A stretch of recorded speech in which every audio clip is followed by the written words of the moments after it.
رحم اللہ من قرأ الفاتحہ. بسم اللہ الرحمن الرحیم.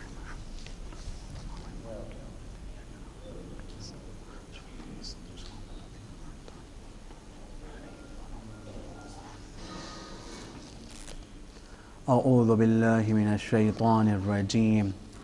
بسم اللہ الرحمن الرحیم. رب اشرح لی صدری ویسر لی امری واحلل عقدۃ من لسانی یفقہوا قولی. الحمد للہ رب العالمین والعاقبۃ للمتقین والجنۃ للمؤمنین والمسلمین والمتمسکین بولایت علی بن ابی طالب علیہ السلام.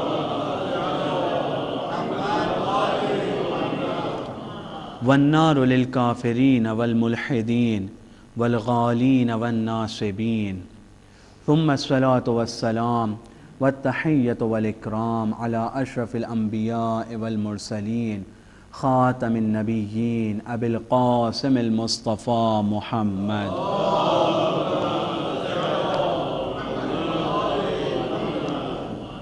وعلى أهل بيته الطيبين الطاهرين المعصومين المظلومين المنتجبين المنتخبين واللعنة الدائمة على أعدائهم أجمعين.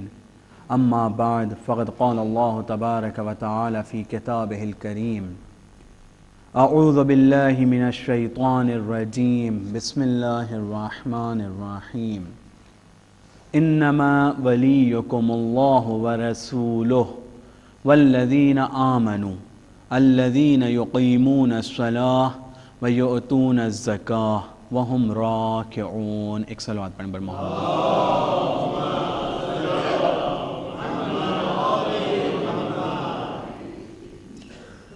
سب سے پہلے محمد بھائی کا شکر گزار ہوں کہ انہوں نے مجھے کہا کہ 8:30 تک کے میں پڑھ سکتا ہوں، لیکن آپ لوگ بھی ناراض اور پریشان نہ ہوئیے گا، اس وقت تک میں لمبی کروں گا بھی نہیں. ایک صلوات پڑھیں بر محمد وآلہ.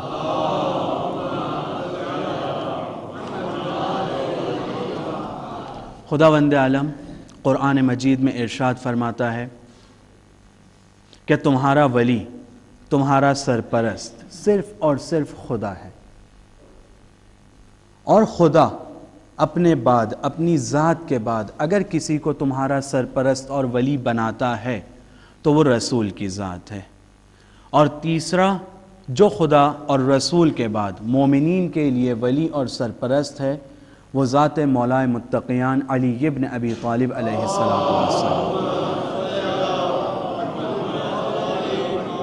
اس سلسلے میں ہم لوگ گفتگو کر چکے ہیں کہ جو ہم علی علیہ السلام کا یہاں نام لے رہے ہیں وہ نام صرف ہم اپنی کتابوں کی بنیاد پر نہیں لے رہے ہیں، بلکہ تمام مفسرین چاہے وہ شیعہ ہوں یا سنی ہوں، وہ لوگوں نے اس بات کو ذکر کیا ہے کہ اس آیت سے مراد حضرت علی علیہ السلام ہیں.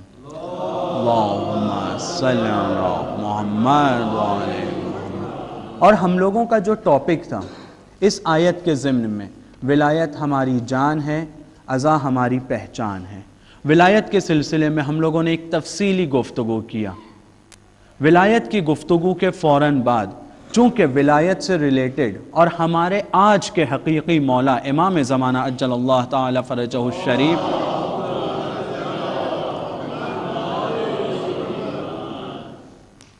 کے زمانے میں ہم زندگی گزار رہے ہیں، وہ ہمارے مولا ہیں، ان کی ولایت ہم پر جاری ہے، ولایت تکوینی بھی. تو اس سلسلے میں بھی ہم لوگوں نے گفتگو کیا کہ ہم ان کا انتظار کر رہے ہیں، ہمیں کیسا منتظر ہونا چاہیے اور منتظر کے کیا صفات ہیں، منتظر کی کیا کیا ڈیوٹیز ہیں، اسے کیا کیا اعمال کو انجام دینا ہے. لیکن اب تیسری چیز جو بہت اہم تھی لیکن جس کے لیے وقت یعنی مجلسیں بہت کم بچی ہیں، یہ آخری موقع ہے کہ جو میں آپ لوگوں کی خدمت میں اس موضوع کے سلسلے میں گفتگو کرنے کے لیے آیا ہوں. وہ ہے عزا، کہ جو ہماری پہچان ہے. ہم سب اس بات کو مانتے ہیں کہ عزا ہماری پہچان ہے.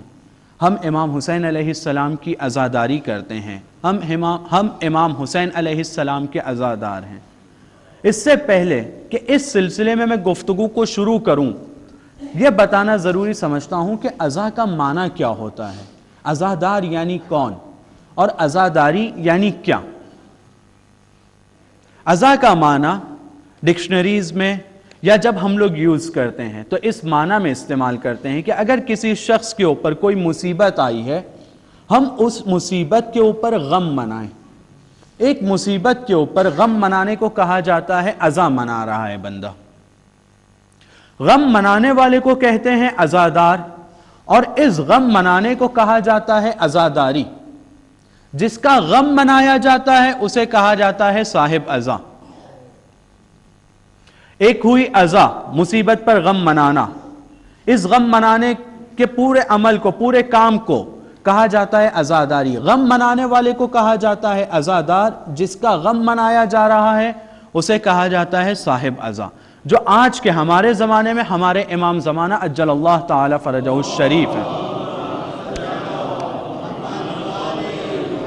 یعنی حقیقی صاحب عزا آج امام حسین کا وارث ہمارا 12واں امام ہے.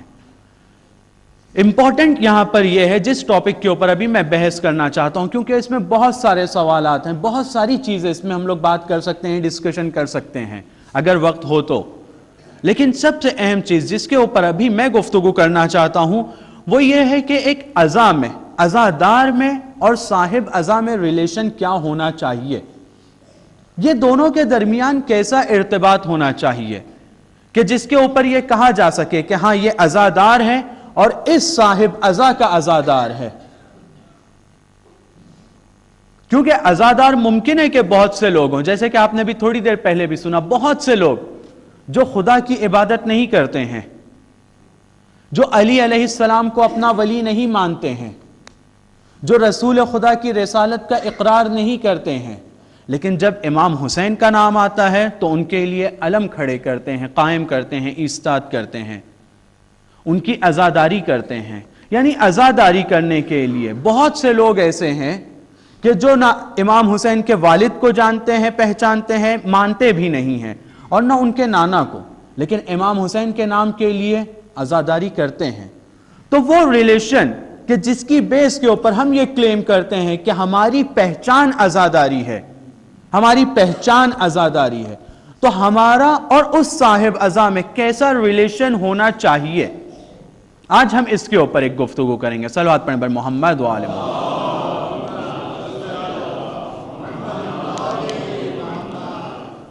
عقل کہتی ہے، اور یہ ہماری فطرت میں بھی ہے، ہم اپنی زندگی میں اس کے اوپر بہت مرتبہ عمل بھی کر چکے ہیں، کہ جب کسی کے گھر میں کسی کا انتقال ہوتا ہے اور ان کے گھر میں ہم تسلیت، تعزیت کے لیے جاتے ہیں، ان کے غم میں شریک ہونے کا اظہار کرنا چاہتے ہیں، تو پوری کوشش اس بات کی کرتے ہیں کہ اس گھر میں، اس نشست میں، اس بیٹھک میں ہم سے کوئی ایسا کام نہ ہو جس سے یہ صاحب عزا، جس کے گھر میں کوئی مصیبت نازل ہوئی ہے، اس کو ٹھیس پہنچے، اس کو برا لگے، یا اس کو یہ محسوس ہو کہ یہ میرے غم میں شریک نہیں ہے، یہ تو مجھے تانا مارنے آیا ہے، یہ میرا مذاق اڑانے آیا ہے.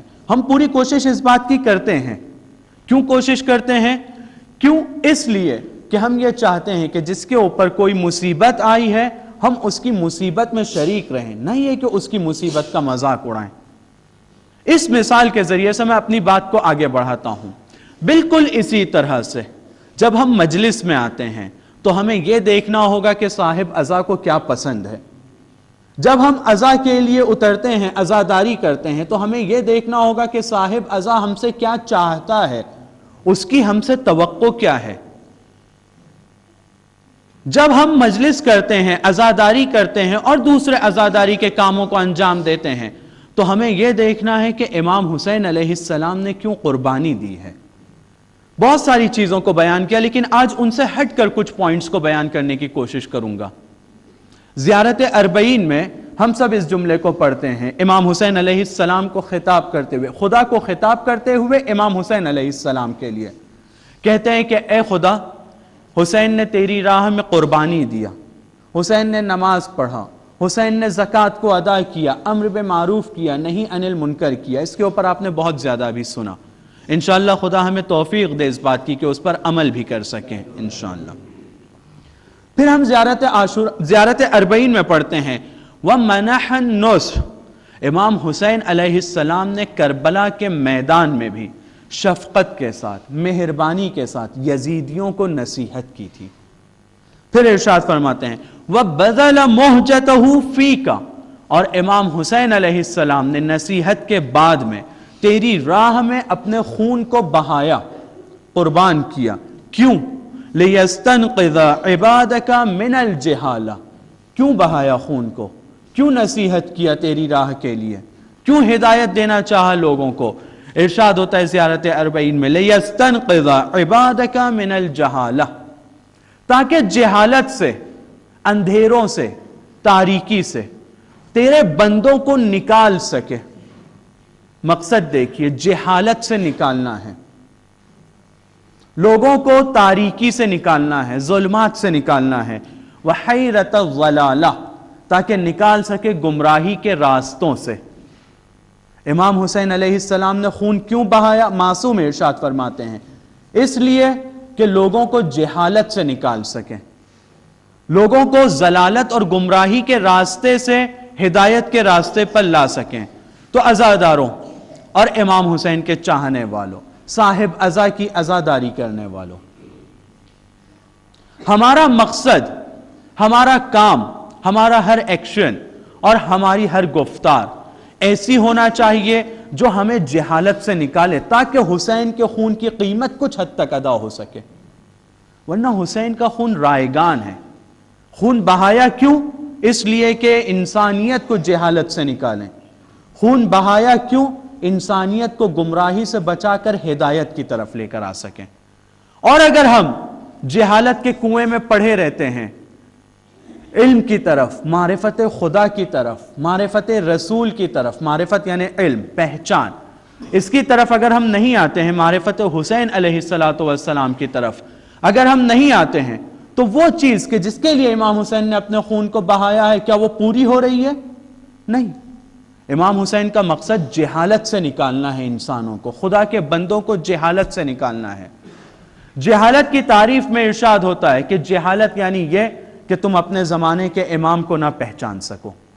من مات ولم یعرف امام زمانہ مات میتۃ جاہلیہ، جو آدمی مر جائے اور اپنے زمانے کے امام کو نہ پہچانے، وہ جاہلیت کی موت مرتا ہے۔ جاہلیت یعنی یہ کہ خدا کو نہ پہچانا جائے۔ جاہل یعنی وہ بندہ کہ جو اپنی ڈیوٹی کو آج کے زمانے میں نہ پہچانے کہ میری ڈیوٹی میرے امام زمانہ کے لیے کیا ہے۔ میری ڈیوٹی اگر میں عزاداری کو انجام دیتا ہوں، میری ڈیوٹی صاحب عزا کے لیے کیا ہے۔ اگر ہم اپنی ڈیوٹی کو نہیں جانتے ہیں، اپنے وظیفے کو نہیں پہچانتے ہیں، اس کا مطلب یہ کہ ہم صاحب عزا کے مقصد کے راستے میں اڑیچ ہیں، ان کے راستے کو اور ان کے مشن کو آگے بڑھنے نہیں دے رہے ہیں۔ اسی طرح سے خود امام حسین علیہ السلام ارشاد فرماتے ہیں، ایک صلوات پڑھیں بر محمد و آلہ محمد۔ اسی بات کی طرف اشارہ کرتے ہوئے کہ میں چاہتا ہوں کہ تمہیں گمراہی کے راستے سے ہٹا کر ہدایت کے راستے پر لے آؤں، تو ارشاد فرماتے ہیں کہ میں نے رسول خدا کو کہتے ہوئے سنا ہے، امام حسین کہتے ہیں کہ میں نے رسول خدا کو کہتے ہوئے سنا ہے کہ اگر ایک بندہ ایک ایسے شخص کو دیکھتا ہے جو حلال کو حرام کر رہا ہے، حرام کو حلال کر رہا ہے، اور خدا سے جو اس نے وعدہ کیا ہے اس کو توڑ رہا ہے، رسول خدا کی کہی ہوئی باتوں پر عمل نہیں کر رہا ہے، اور لوگوں کے درمیان گناہ انجام دے رہا ہے، لوگوں کے درمیان گناہ انجام دے رہا ہے، اپنے قول، اپنی باتوں اور اپنے ایکشنز میں کوئی تبدیلی، ایسی تبدیلی کہ جس سے وہ ہدایت کے راستے پر کہے جا سکے نہیں لا رہا ہے، تو خدا بند عالم کو یہ حق ہے کہ جب اور جیسا اس پر چاہے عذاب نازل کرے۔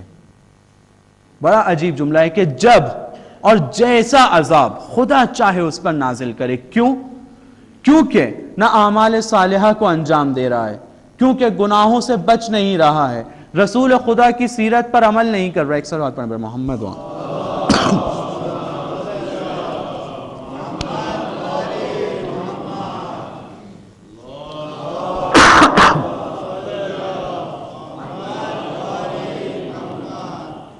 رسول خدا کی سیرت پر وہ عمل نہیں کر رہا ہے، ضلالت کے راستے پر وہ گامزن ہے، گمراہی کے راستے پر وہ چل رہا ہے، میں قربانی اس لیے دے رہا ہوں کہ ہدایت پر لے کر آؤں، میری قربانی کی قیمت کو بھی ادا نہیں کر رہا، یعنی ہدایت کے راستے پر آ بھی نہیں رہا ہے، تو اب میری قربانی کے بعد بھی خداوند عالم کو یہ حق ہے کہ اس پر جیسا عذاب چاہے اور جب عذاب چاہے اس پر نازل کرے۔ کیوں؟ کیونکہ دو شخصیتیں اسلام میں ایسی ہیں، دو شخصیتیں اسلام میں ایسی ہیں کہ جن کے خون کو خداوند عالم نے اپنا خون کہا ہے۔ جب ہم زیارت عاشورہ پڑھتے ہیں تو کیا کہتے ہیں؟ السلام علیکہ یا ثار اللہ وابن ثارہ، اے وہ ذات کہ جو خدا کا خون ہے۔ اس کو میں معنی اس کا اور کروں گا، لیکن ابھی اس کا ایک سرسری معنی بیان کرتا ہوں کہ اے وہ ذات جو خدا کا خون ہے اور خدا کے خون کا بیٹا ہے، آپ پر سلام ہو۔ یعنی دو لوگ کہ جن میں سے ایک امام حسین علیہ السلام ہے اور ایک حضرت علی علیہ السلام ہے۔ اللہم صلی علی محمد،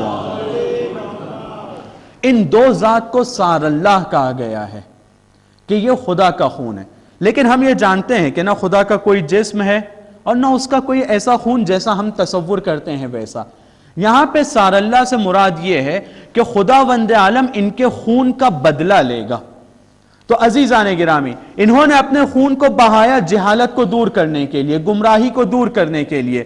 جس کام کے لیے انہوں نے اپنے خون کو بہایا، ہم اس کے اوپر عمل نہ کریں، ہم اس راستے سے بچے رہیں، اس راستے سے دور رہیں، تو خدا کیا کہتا ہے؟ یہ سار اللہ ہے، اس خون کا بدلہ میں لوں گا۔ یعنی جو عمل نہیں کرے گا، جو اس سیرت کو کہ جو رسول کی سیرت کو یہ چاہتے تھے باقی رکھنا اور زندہ رکھنا، اس کے اوپر گامزن نہیں ہوگا، تو وہ بندے سے بدلہ لینے کا حق کس کو ہے؟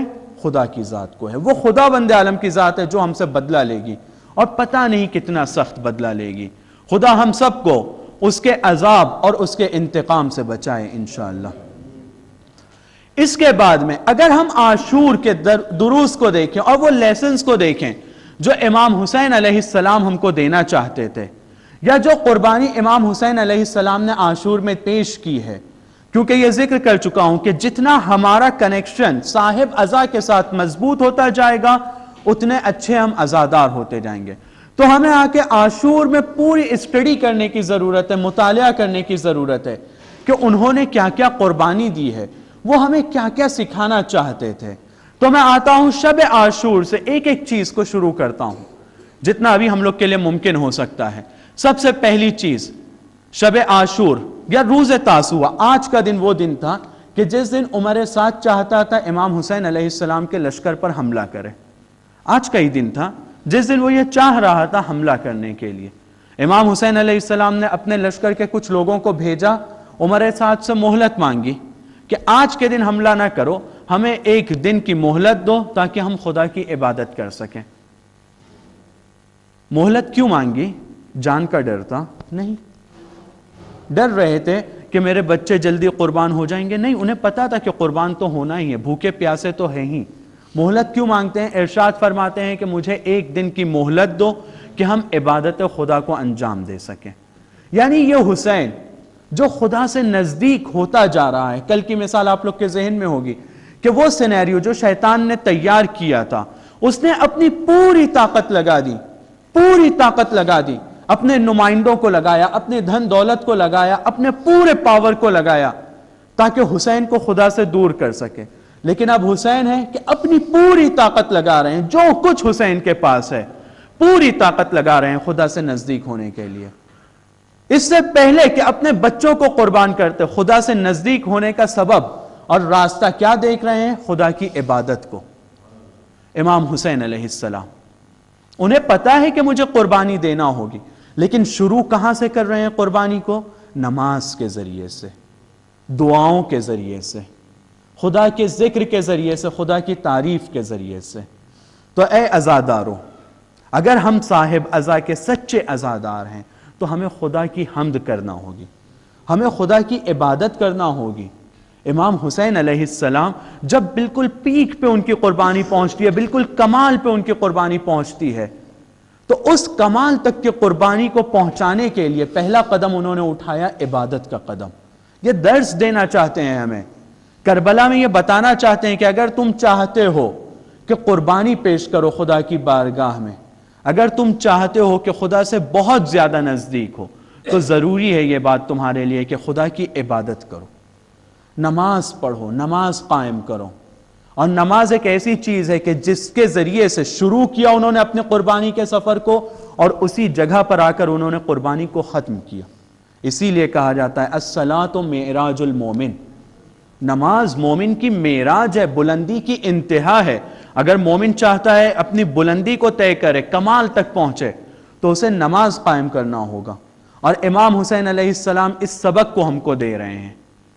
دوسری چیز جو امام حسین علیہ السلام ارشاد فرماتے ہیں اور اپنے عمل کے ذریعے سے ثابت کرتے ہیں، وہ ہے امام حسین علیہ السلام کا اخلاص. بہت سی جگہ پر مدینے سے جب نکل رہے تھے تب بھی انہوں نے کہا تھا کہ میں حکومت کی طلب کے لیے نہیں نکل رہا ہوں. انی لم اخرج اشرا ولا بطرا، میں اس لیے نہیں نکل رہا ہوں کہ مجھے حکومت چاہیے ہے، نہ مجھے ظلم کرنا ہے، نہ مجھے فساد پھیلانا ہے. میں صرف اس لیے نکل رہا ہوں کہ اپنی امت میں اصلاح کرنا چاہتا ہوں، اپنے نانا کی امت میں اصلاح کرنا چاہتا ہوں. کربلا کے میدان میں بھی جب کھڑے ہوتے ہیں تو یہ کہتے ہیں، خطبہ منی میں بھی ہم لوگوں نے سنا، ارشاد فرماتے ہیں خاص طور پہ کربلا کے میدان میں کہ دیکھو مجھے حکومت نہیں چاہیے، میں حکومت کے لیے نہیں لڑ رہا ہوں. میرا مقصد یہ نہیں ہے کہ میں کچھ لوگوں کے اوپر اپنا کنٹرول قائم کر سکوں، نہیں، میرا مقصد صرف اور صرف یہ ہے کہ تمہاری ہدایت کر سکوں. میں یہ چاہتا ہوں کہ تمہیں میرے نانا کی امت کی طرف پلٹا سکوں، جو دین میرے نانا لے کر آئے تو اس کے اوپر تم پلٹ سکو.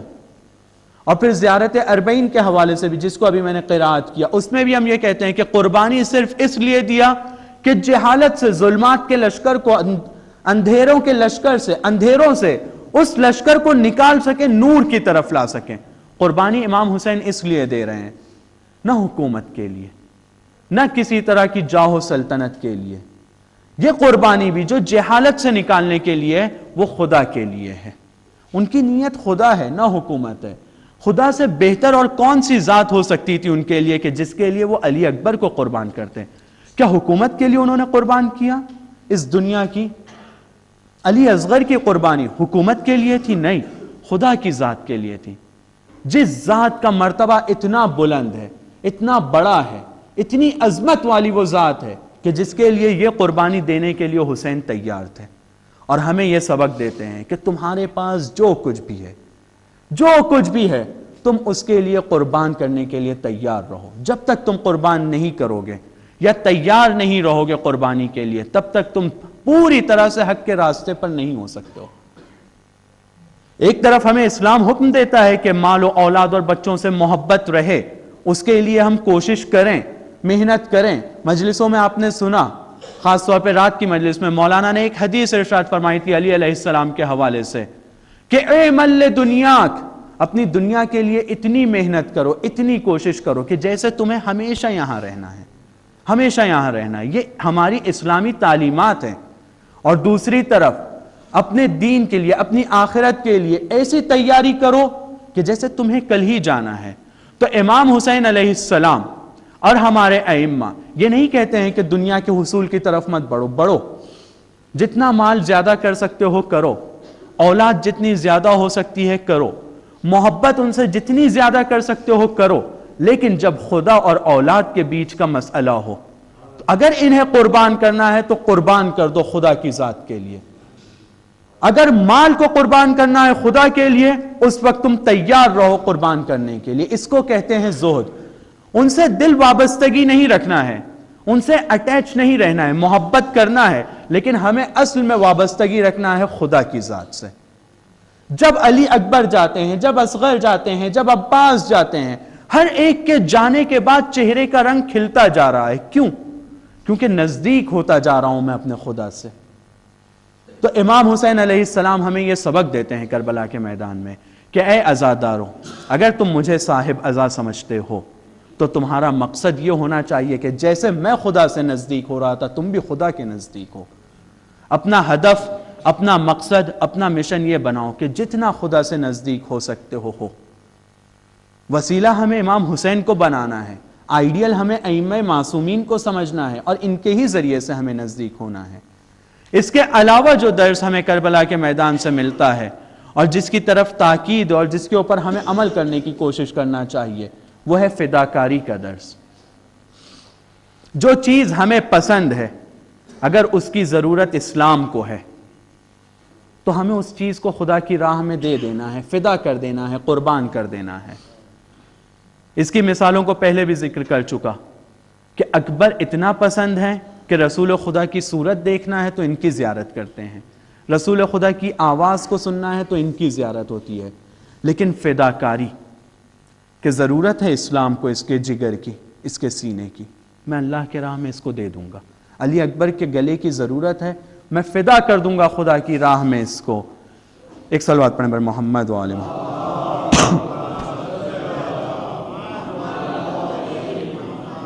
جی عزیزان گرامی، امام حسین علیہ السلام کے ان لیسنز کو جو ہم ان سے سیکھ سکتے ہیں، دروس کو اور سبق کو جو ہم ان سے لے سکتے ہیں، اس کے بعد 3 چیزوں میں ہمارے تبدیلی آنا ضروری ہے۔ اگر وہ 3 چیزوں میں تبدیلی نہیں آتی ہے تو اس کا مطلب یہ کہ صاحب عزا نے ہماری عزاداری کو قبول نہیں کیا۔ کیوں؟ کیونکہ قبولی کا مطلب یہ ہوتا ہے کہ اس کا اثر ہونا چاہیے۔ اس کو میں پہلی مجلس میں ذکر کر چکا ہوں کہ ہر عمل کی قبولی کے لیے امام باقر علیہ السلام سے پوچھا گیا،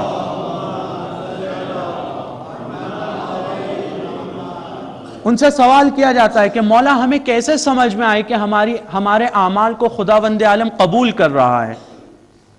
کیسے سمجھ میں آئے گا ہمیں کہ خدا ہمارے اعمال کو قبول کرتا ہے؟ تو مولا ارشاد فرماتے ہیں کہ صرف ایک راستہ ہے سمجھنے کا، یہ دیکھو کہ اعمال کے انجام دینے کے بعد اس کا اثر تمہارے اندر کتنا ہوا۔ اگر اس کا اثر ہو رہا ہے، جتنا اثر ہو رہا ہے اتنا قبول ہوا ہے وہ عمل تم سے، جتنا اثر ہے اتنا قبول ہے۔ مثال ایک دوسری قرآن کی آیت ہے کہ ان الصلاۃ تنہی عن الفحشاء والمنکر، نماز انسان کو برائیوں سے روکتی ہے۔ یعنی یہ کہ اگر نماز قبول ہے، آپ عبادت کو صحیح سے انجام دے رہے ہیں، تو یقیناً آپ کے اندر اثر یہ ہوگا کہ آپ گناہ انجام نہیں دیں گے، برائی سے بچیں گے۔ تو ویسے ہی عزاداری، ہم جس کے لیے عزاداری کو انجام دے رہے ہیں، ہمیں اگر یہ سمجھنا ہے کہ عزاداری ہماری قبول ہو رہی ہے، تو 3 چیزیں علماء اور احادیث میں اس کی طرف اشارہ ہے کہ 3 چیزوں میں تبدیلی آنا ضروری ہے۔ اگر وہاں تبدیلی نہیں آتی ہے تو ہمیں اپنے بارے میں سوچنا ہوگا، ٹٹولنا ہوگا اپنے آپ کو، اور اپنے ایکشنز کو اور اپنے اعمال کو، اپنی نیت کو بدلنا ہوگا۔ سب سے پہلی چیز جس میں تبدیلی کی ضرورت ہے وہ محبت حسین ہے، امپروو کرنے کی ضرورت ہے۔ آج جتنی ہمارے دل میں حسین علیہ السلام کی محبت ہے، آج ہمارے دل میں جتنی صاحب عزا امام زمانہ کی محبت ہے، مجلس ختم ہونے کے بعد، عزاداری ختم ہونے کے بعد یہ محبت میں اضافہ ہونا چاہیے۔ ایسا نہیں ہونا چاہیے کہ جتنی محبت پہلے تھی اتنی ہی یا اس سے کم ہو جائے۔ اگر اتنی بھی ہے، یعنی اتنی ہی اگر باقی ہے، تو ایسی صورت میں بھی ہمیں یہ سوچنا چاہیے کہ یہ عمل جو میں نے انجام دیا شاید یہ قبول نہیں ہوا ہے۔ قبول ہونے کی ضمانت اس بات میں ہے کہ ہم یہ محسوس کریں کہ ہماری محبت امام حسین علیہ السلام کے لیے بڑی ہے۔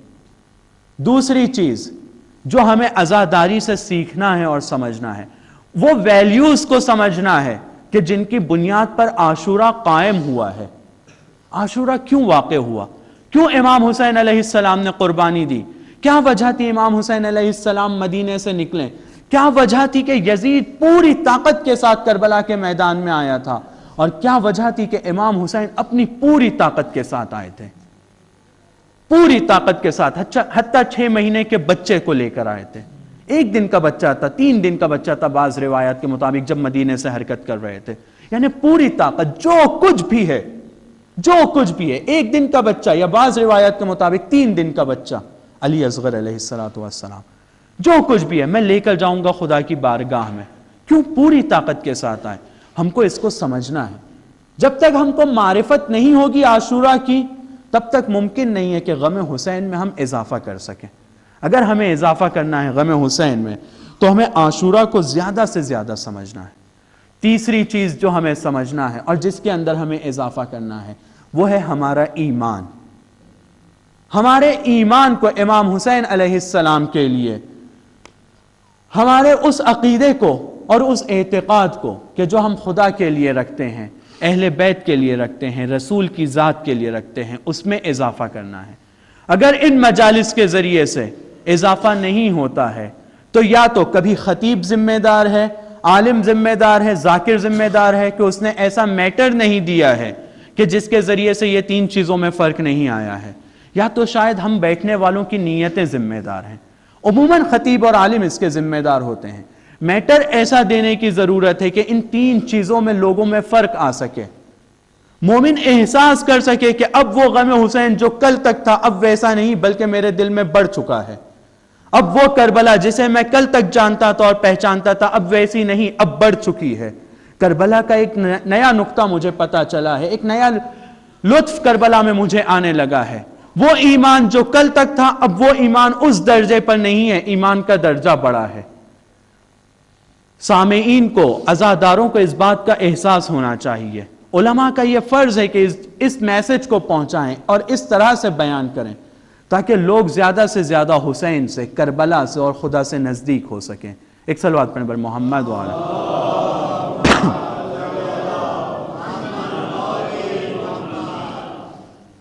جی عزیزان گرامی، اگر ہم ان چیزوں میں فرق محسوس کرتے ہیں تو اس کا مطلب یہ کہ ہماری عزاداری قبول ہو رہی ہے۔ اور آج کی مناسبت سے ایک اہم نقطہ آپ لوگوں کو بتانا چاہتا ہوں، اور مجھے اطلاع دی صدر صاحب نے کہ اس بات کے اوپر انشاءاللہ آج عمل بھی ہوگا۔ امام حسین علیہ السلام نے آج کے دن کو مہلت کے طور پر مانگا ہے عمر سعد سے۔ کیوں؟ عبادت کے لیے۔ تو ہم حسین کے چاہنے والے جتنا زیادہ ہو سکتا ہے آج کے دن عبادت کریں۔ ایسے ہمیشہ ہمیں عبادت کرنا ہے، لیکن یہ ایک دن کی مہلت کیوں مانگی مولا نے؟ امام حسین کی عبادت، خدا کی عبادت کے لیے امام حسین نے مہلت مانگی۔ تو ہم بھی آج کے دن سے زیادہ فائدہ اٹھائیں۔ روایتوں میں ملتا ہے کہ آج کی رات میں اگر خدا کی عبادت کے لیے جو بندہ شب بیداری کرے گا تو خدا نے آج تک جتنے فرشتوں کو پیدا کیا ہے ان کی تمام عبادتوں کے برابر اس بندے کو ثواب ملے گا۔ بہت بڑا ثواب ہے کہ جتنے فرشتوں کو خداوند عالم نے آج تک پیدا کیا ہے اور وہ فرشتے ہمیشہ خدا کی عبادت کر رہے ہیں، تو ان فرشتوں کے برابر اس ایک بندے کو ثواب ملے گا۔ یہ کوئی کم ثواب نہیں ہے۔ تو اس موقع کو ہم اپنے ہاتھ سے جانے نہ دیں۔ آج کے دن زیادہ سے زیادہ دشمنان اہل بیت، قاتلان اہل بیت علیہم السلام پر لعنت بھیج کر ہم ان سے نزدیک ہو سکیں، امام حسین کی ذات سے نزدیک ہو سکیں۔ لعنت کے اس میں ایک اہم چیز جس کو ذکر کرنا چاہوں گا، زیارت عاشورہ کی تعلیم، زیارت اربعین کی تعلیم اور ہماری تعلیمات، آج کے اعمال، کل کے اعمال میں ذکر ہوا ہے کہ جتنا زیادہ لعنت بھیج سکتے ہو بھیجو، اور لعنت کے ذریعے سے اہل بیت علیہم السلام سے جتنا نزدیک ہو سکتے ہو نزدیک ہو۔ لیکن ایک چیز کا خیال رکھنا ہے کہ کہیں اس طریقے سے ہم لعنت نہ بھیجیں کہ پاکستان میں ہمارے شیعہ بھائیوں کو مارا جائے۔ ہماری لعنت بھیجنے کی روش، لعنت سے روکا نہیں گیا ہے، لعنت بھیجنا ہے زیادہ سے زیادہ۔ لیکن آیت اللہ بہجت سے پوچھا جاتا ہے کہ کیا میں کچھ لوگوں کو نام کے ذریعے سے یا اس طریقے سے لعنت بھیج سکتا ہوں؟ تو آیت اللہ بہجت ایک بہت بڑے عالم دین جن کا تقریباً 4 سال پہلے انتقال ہوا ہے، آپ سب نے ان کا نام سنا ہوگا، وہ یہ کہتے ہیں کہ اگر کسی دنیا کے ایک کونے میں لعنت اس طرح سے بھیجی جائے کہ اس لعنت بھیجنے کے ذریعے سے دنیا کے دوسرے کونے میں کسی مسلمان کو ایک ایسا کلمہ کہا جائے، کسی مومن کو ایک ایسا کلمہ کہا جائے جس سے اس مومن کا دل دکھے، تو ذمہ دار وہ بندہ ہے جس نے لعنت ایسی بھیجی ہے کہ جس کی وجہ سے اس مومن کو تانا پڑ رہا ہے۔ تو عزادارو، آج کی عزاداری کے ذریعے سے، امام حسین کے واسطے کے ذریعے سے، وسیلے کے ذریعے سے ہمیں کوئی ایسا کام نہیں کرنا ہے جس کے ذریعے سے دنیا میں کسی مومن کو کوئی اذیت ہو، کسی مومن کا کہیں کوئی دل توڑ سکے، کسی مومن کو کہیں کوئی قتل کر سکے۔ آپ سب اس بات کو بہتر جانتے ہیں کہ پاکستان میں شیعوں کے کیا حالات ہیں، یا اور دنیا کے مختلف کونوں میں شیعوں کے کیا حالات ہیں۔ تو ہمیں ہر نیک کام کو انجام دینا ہے، لیکن ایسے طریقے سے انجام دینا ہے کہ ہم اپنے ڈیوٹی کو بھی انجام دے سکیں اور اپنے مومن بھائیوں کی جان کی حفاظت بھی کر سکیں۔ انشاءاللہ ہم لوگ آج کے دن اور ہمیشہ ایسے ہی اعمال انجام دیں جس سے ہمارے امام حسین اور ہمارا خدا راضی ہو انشاءاللہ۔ ایک صلوات پڑھیں بر محمد وعلا۔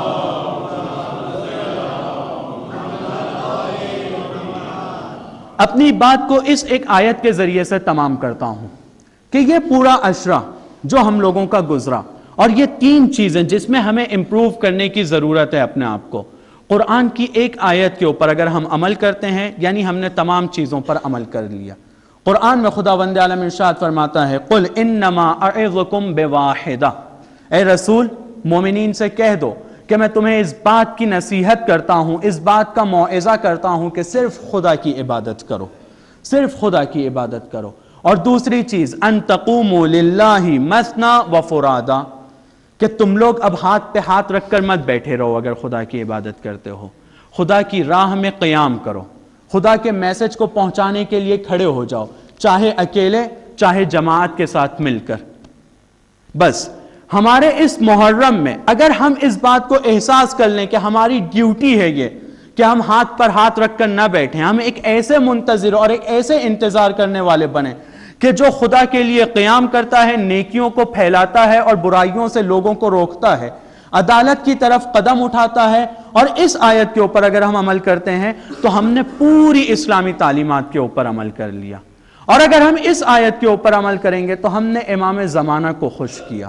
اس امام زمانہ کو خوش کریں گے انشاءاللہ جو روز عاشور کے مصائب کو دیکھنے کے بعد ارشاد فرماتے ہیں السلام علی الطفل الرضیع، سلام ہو اس دودھ پینے والے بچے کے اوپر. السلام علی المرمی السجیع، سلام ہو اس بچے کے اوپر جسے ایک بہت بڑے تیر کا شکار بنایا گیا ہے. السلام علی المتشحط دما، سلام ہو اس کے اوپر کہ جسے خون میں نہلایا گیا ہے.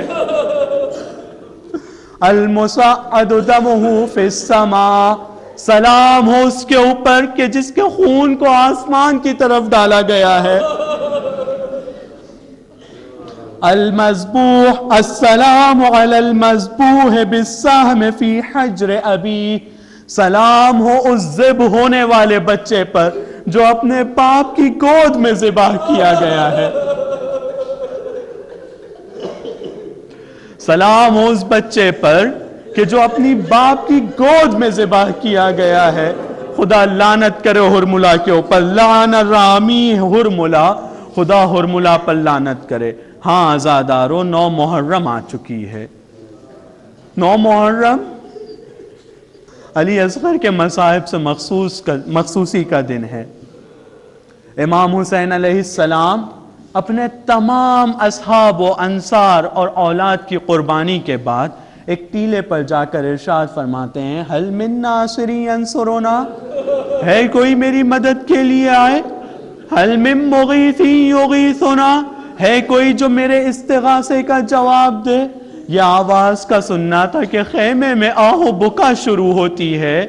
روایت میں ملتا ہے کہ امام حسین پوچھتے ہیں اے بہن زینب ابھی تمہارا بھائی زندہ ہے، یہ آہ و بکا کیوں ہے؟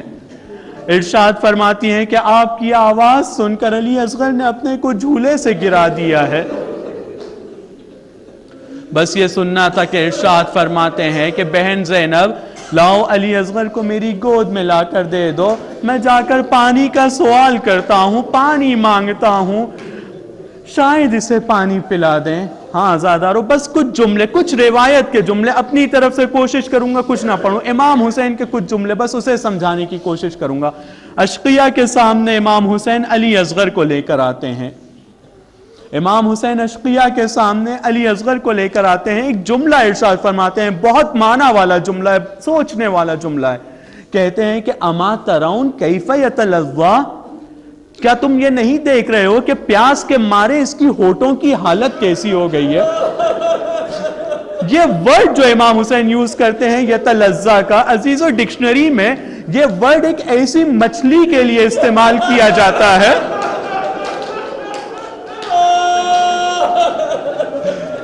یہ یتلظی کا ورڈ ایک ایسی مچھلی کے لیے استعمال کیا جاتا ہے جسے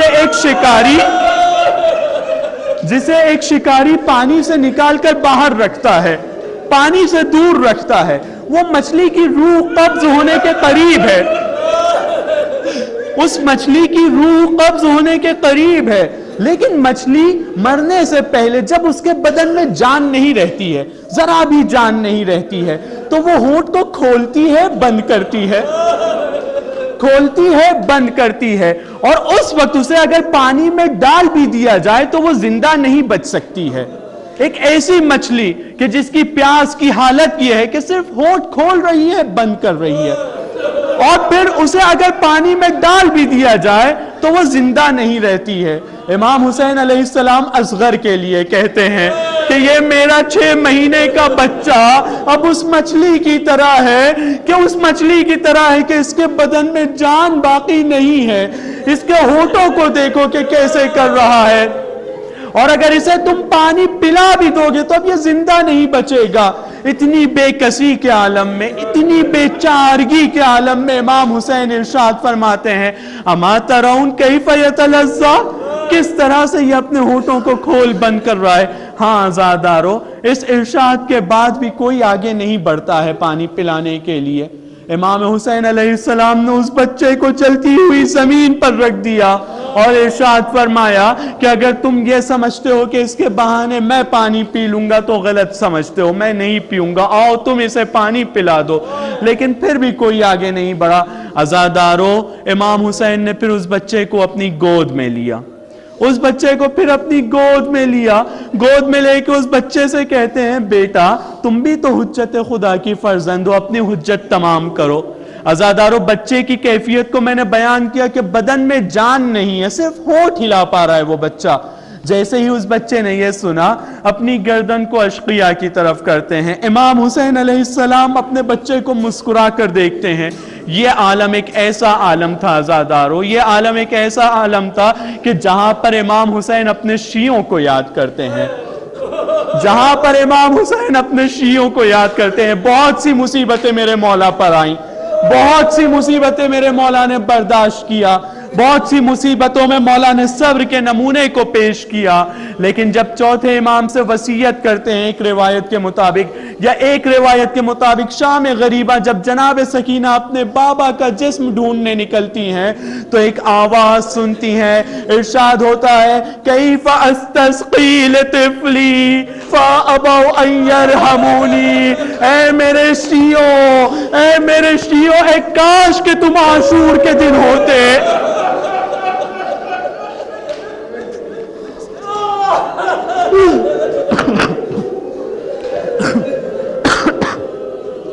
اے کاش میرے شیعوں تم عاشور کے دن ہوتے اور دیکھتے کہ کتنی بے کسی سے، کتنی بے چارگی سے میں اپنے اصغر کے لیے پانی مانگ رہا تھا۔ کیف استسقی لطفلی، میں اپنے بیٹے کے لیے کتنی بے چارگی سے پانی مانگ رہا تھا۔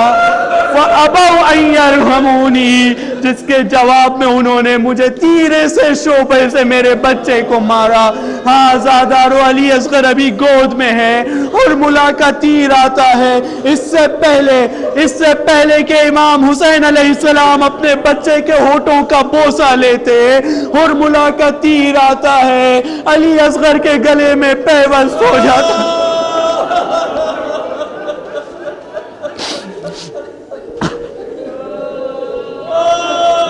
اس سے پہلے کہ امام حسین اس بچے کی مسکراہٹ کا بوسہ لے سکتے، علی اصغر کا تیر پیوست ہو گیا گلے میں۔ ہاں عزادارو، امام زمانہ بھی ارشاد فرماتے ہیں کہ المصعد دمہ فی السماء، اے سلام ہو اس چیر خوار بچے پر جس کا خون آسمان کی طرف اچھالا گیا ہے۔ امام حسین علیہ السلام نے اس خون کو آسمان کی طرف اچھالا۔ خیمے کی طرف آتے ہیں، خیمے کی طرف جب آتے ہیں، بس مصائب ختم کر رہا ہوں عزادارو، خیمے کی طرف آتے ہیں، خیمے میں جب پہنچتے ہیں، اس سے پہلے کہ رباب خیمے پر پہنچ سکتی، سکینہ پہنچ جاتی ہیں، کہتی ہیں بابا علی اصغر کو پانی پلانے لے گئے تھے، اسے تو آپ پانی پلائے، میں پیاسی رہ گئی۔ امام حسین نے اپنی ابا کے دامن کو علی اصغر پہ سے ہٹایا، جناب رباب ایک جملہ کہتی ہیں، یا بنیا، اے میرے بیٹے، امثلو کا تنہر، کیا تمہارے جیسے بچوں کو بھی نہر کیا جاتا ہے؟ کیا تمہارے جیسے بچوں کو بھی نہر کیا جاتا ہے؟ بس اس نہر کا جو ورڈ کو یوز کیا انہوں نے اس کو بتا دوں۔ نہر ایک ایسے کام کو کہا جاتا ہے جو بڑے جانوروں کو قتل کرنے کے ٹائم استعمال ہوتا ہے۔ اونٹ جیسے بڑے جانور کو ایک خاص طریقے سے ذبح کیا جاتا ہے، اونٹ کو ایک خاص طریقے سے ذبح کیا جاتا ہے، اس کو کہتے ہیں نہر کرنا۔ تو ہاں عزادارو، علی اصغر کو جو تیر سے مارا گیا تھا وہ ایک ایسا تیر تھا جو اونٹوں کو مارنے کے لیے استعمال ہوتا۔